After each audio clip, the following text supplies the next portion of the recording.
ஒரு நாள் ஒரு 100 பில்லை பாஸ் பண்ணி விட்டுருந்தாங்க நாடாளுமன்றத்தில்.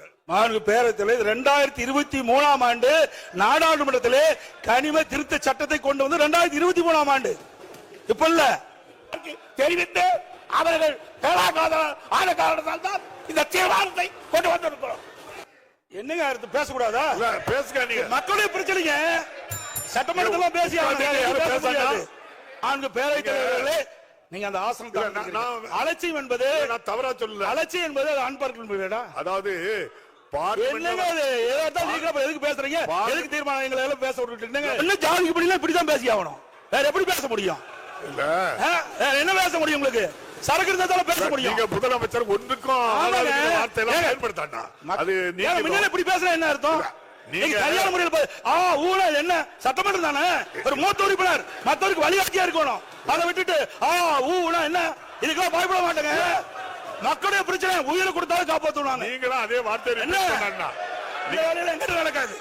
நீங்க மாண்புமிகு எதிர்க்கட்சி தலைவர் அவர்கள், மாண்புமிகு பேரவைத் தலைவர்களே, மதுரை மாவட்டம் மேலூர், அரிட்டாப்பட்டி, நாய்க்கர்பட்டி உள்ளிட்ட பல சுற்றுவட்டார கிராமங்களில் டங்ஸ்டன் சுரங்கம் அமைப்பதற்கு மத்திய சுரங்கத்துறை உரிமை வழங்கியதால் அப்பகுதியில் பெரும் பதற்றம் நிலவுவதாகவும் இதன் காரணமாக மாண்புமிகு முதலமைச்சர் அவர்கள் மாண்புமிகு பாரத பிரதமர் அவர்களுக்கு 20/11/2024 அன்று கடிதம் எழுதியதாகவும் இந்த அரசின் செய்தி குறிப்பில் தெரிவிக்கிறது.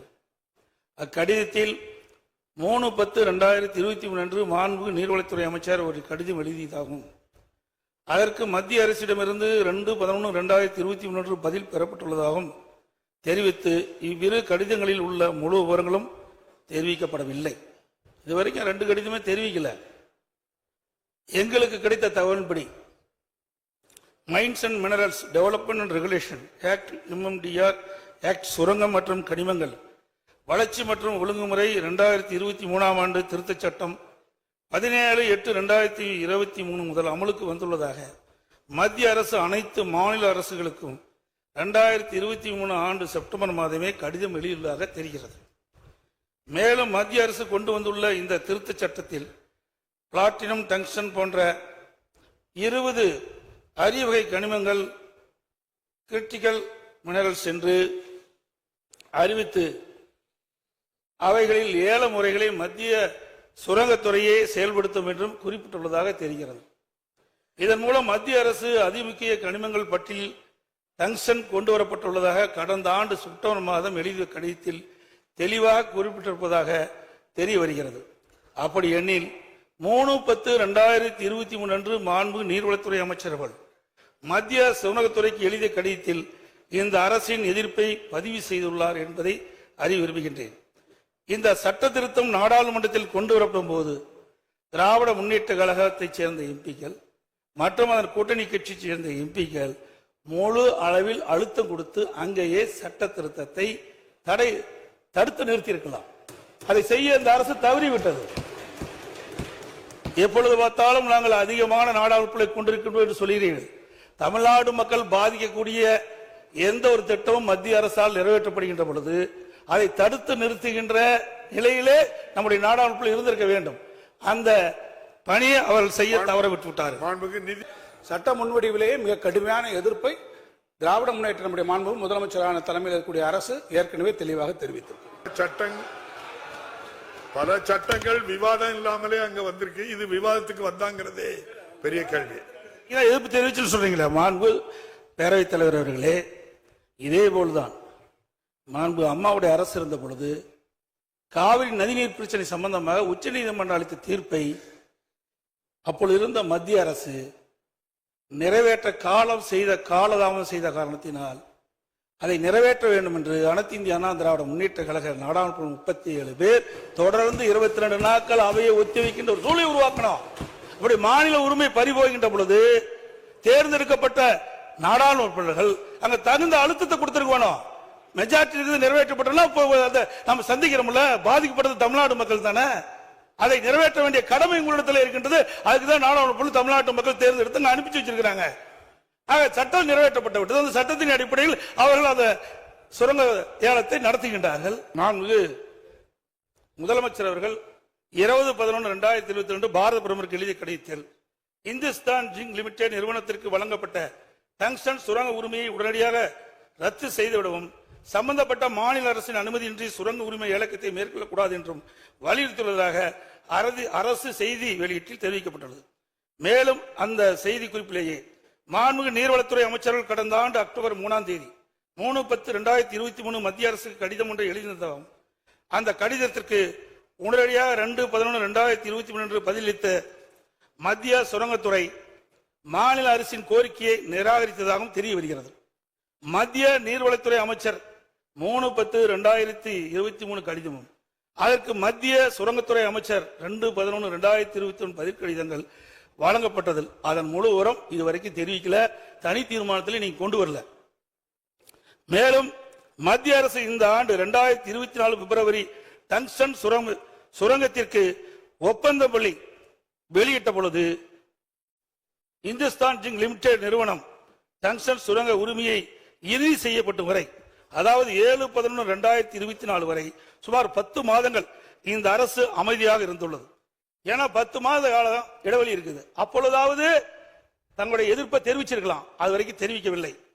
ஒப்பந்த புள்ளி கோருவதை கைவிடுங்கள் என்று மாநில அரசு மத்திய அரசை கோரவில்லை என்று மத்திய சுரங்கத்துறை தனது எக்ஸ் பக்கத்தில் தெளிவாக குறிப்பிட்டிருக்கின்றது. ஆகவே மாநில அரசு உரிய நேரத்தில் மத்திய அரசுக்கு தங்களுடைய கருத்துக்களை தெரிவிக்காத காரணத்தினால் இப்படிப்பட்ட நிலைமைக்கு நாம் தள்ளப்பட்டிருக்கின்றோம். 3/10/2023 அதாவது கடந்த ஓராண்டிற்கு முன்பே மத்திய அரசு மாநில அரசு கடிதம் எழுதியதாகும். மாநில அரசின் கோரிக்கையை மத்திய சுரங்கத்துறை நிராகரித்ததும் உள்ள செய்திகள் மதுரை மாவட்ட மக்களுடைய கவனத்திற்கு சென்றவுடன் அப்பகுதி மக்கள் ஆர்ப்பாட்டத்திலும் போராட்டத்திலும் இறங்கியதன் விளைவாகத்தான் மத்திய சுரங்க அமைச்சம் டங்ஸ்டன் சுரங்கம் அமைப்பதற்கு ஒப்பந்த புள்ளி கோரி ஏலம் இறுதி செய்யப்பட்டு டங்ஸ்டன் சுரங்க உரிமை வழங்கும் வரை அமைதியாக இருந்தது இந்த அரசு. திமுக ஆட்சி அமைந்த பிறகு நிறைய இருக்குது, சுருக்கமா நான் சொல்லிடுறேன்.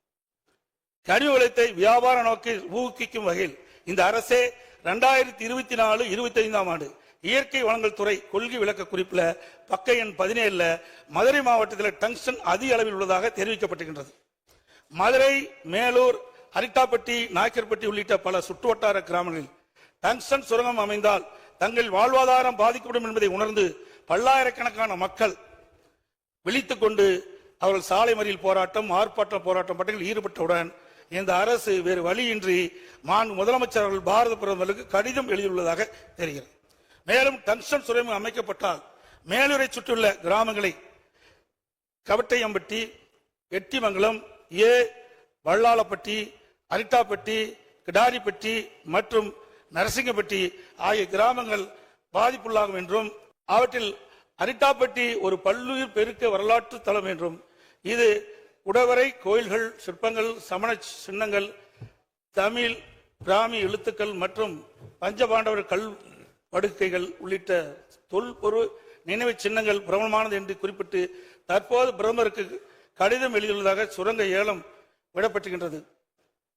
குறிப்பிட்டு தற்போது பிரதமருக்கு கடிதம் எழுதியுள்ளதை சுரங்க ஏலம் விட்டிருப்பதற்கு இந்த ஆண்டு பிப்ரவரி மாதமே எழுதியிருக்கலாம். இதை இப்ப எழுதியிருக்க பதிலாக ஆரம்ப காலகட்டத்திலே இந்த சுரங்கம் அமைப்பதற்கு ஒப்பந்த புள்ளி கோருகின்ற போதே இந்த விவரத்தை மத்திய அரசுக்கு எழுதப்பட்டிருந்தால் இந்த ஏலத்தை தடுத்து நிறுத்தியிருக்கலாம்.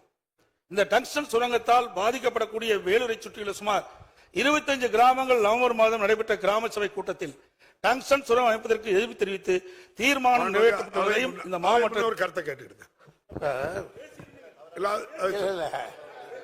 சொல்லிட்டு நீங்கள் முதலமைச்சர் நிர்வாகத்தில் அப்படிதான் இருக்கும். ஒரு தீர்மானத்தை போடுவோம், அவ்வளவுதான். எதிர்கட்சி தலைவர் அவர்கள், மாண்பு பேரவைத் தலைவர்களே, ஒரு மூத்த உறுப்பினர் தன்னுடைய பேச்சில நிறைய சர்ச்சை சொல்றாரு. நாங்க கேட்கறதை நீங்க கடிதம் எழுதியிருக்கிறீங்க, என்ன விவரம் எங்களுக்கு எப்படி தெரியும்? நீ சொன்னா தானே தெரியும். இப்பதான் நீங்க சொல்லி இருக்கிறீங்க, அதெல்லாம் தெரிய வருதுன்னு நான் சொல்றேன். இதை நீ கிண்டல் அடிச்சு இப்பதான வருது, இப்பதான் கடிதம் நாங்க அங்க இருந்த கடிதத்தை உங்களுக்கு கொண்டு அனுப்பணுமா? அவங்க அதாவது நீங்க சொன்னது அவங்க என்ன சொன்னா தெரிய வருகிறேன்னு தான் நீங்க சொல்ல முடியும். உங்களுக்கு கவனத்துக்கு நாங்க தரலங்கிறத அவை முன்னவர் தெளிவுபடுத்திட்டாங்க. எங்களை பேச விடுங்க பேரவைத் தலைவர்களே, பேரவைத் தலைவர்களே, தாங்கள் எழுதிய கடிதம் எங்களுக்கு எப்படி தெரியும்? நீங்கள் அதை வெளியிட்டது எங்களுக்கு தெரியும். அதான் தெரிய வருகிறது நான் சொல்றேன். இப்ப தெரிய வரை சொல்ல மாட்டாலும் விளக்கம் நீங்க சொல்லி இருக்கீங்க. அதைத்தான் அவங்க பதிவு பண்ணாங்க. நீங்க இப்படித்தான் எழுத முடியும்னு சொன்னாங்க. மாண்புமிகு எதிர்க்கட்சி தலைவர், மாண்புமிகு பேரவைத் தலைவர்களே, நீங்க கடிதம் எழுதி இருக்கிறீங்க. அதுல என்ன வாசனை எங்களுக்கு என்ன தெரியும், என்ன விவரம் தெரியும், அதனாலதான் தெரிய வருகிறேன்னு சொல்றேன். ஆகவே ஒரு பொருள் தெரிஞ்சதானே சொல்ல முடியும். நீங்க கடிதம் மத்திய அரசுக்கு எழுதி இருக்கிறீங்க, என்ன விவரம் எழுதிருக்கீங்க எங்களுக்கு எப்படி தெரியும்? அதே மத்திய அரசு உங்களுக்கு பதில் கடிதம் கொடுத்திருக்காங்க, அதுல என்ன விவரம் இருக்கு? இப்ப பிரச்சனை வரங்காட்டி நீங்க பேசுறீங்க. அந்த பிரச்சனை எங்களுக்கு ஆழம் தெரிஞ்சிருக்க வேணும்ல எதிர்க்கட்சிக்கு. அதை நீ வெளிப்படுத்தலையே. நிறைய கடிதங்கிறது இது முக்கியமான பிரச்சனை, மக்களுடைய பிரச்சனை, மக்கள் வாழ்வாதார பிரச்சனை, மக்கள் பாதிக்கப்படுகின்ற பிரச்சனை. அப்படி பிரச்சனை வருகின்ற பொழுது நீங்க தனி தீர்மானம் கொண்டு வருகின்ற பொழுது அந்த விவரம் எதிர்க்கட்சிக்கு தெரிய வேணும்ல, மக்களுக்கு தெரிவிக்கப்பட வேணும்ல. நீங்க தனி தீர்மானம் கொண்டு வந்து நிறைவேற்றணும், ஆமா போட்டு நாங்க போகணும், எதையுமே சொல்லக்கூடாது, எதையும் விளக்க கேட்க கூடாது. என்னங்க நியாயம்? அவை முன்னவர் உட்காருங்க. இல்ல கோபப்படாதீங்க சார்.